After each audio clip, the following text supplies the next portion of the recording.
let's take a quick look at how the SealPath Sandbox tool works with Microsoft protections.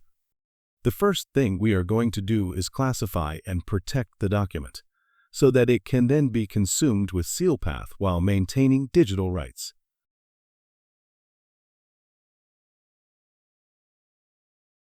As we can see, when we open the protected document with the user who protected it, we will have full control permissions.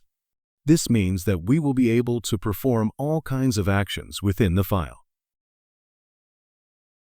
With full control permissions, we will be able to both print the document and export it to any other format, as we are going to do now.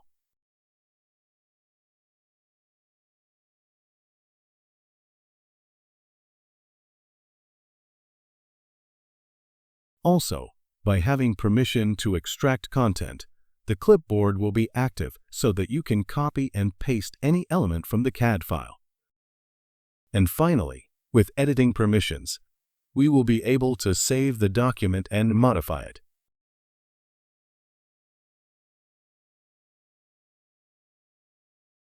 In the same way that we opened a single CAD document, we can open several entire documents with protected CAD references, and work in the same way with single CAD files or CAD files with references. As you can see on the screen, we have been able to open the file with references, and we can view all the references that we have previously protected.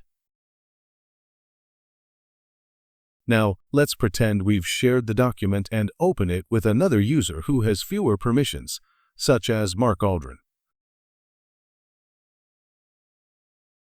He will only have view permissions and will not be able to perform any of the actions we performed previously on the file.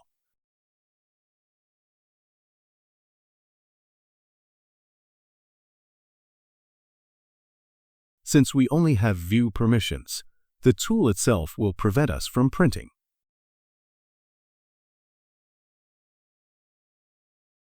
And saving the document after modifying it, as we do not have those permissions, as we can see in the bottom right corner.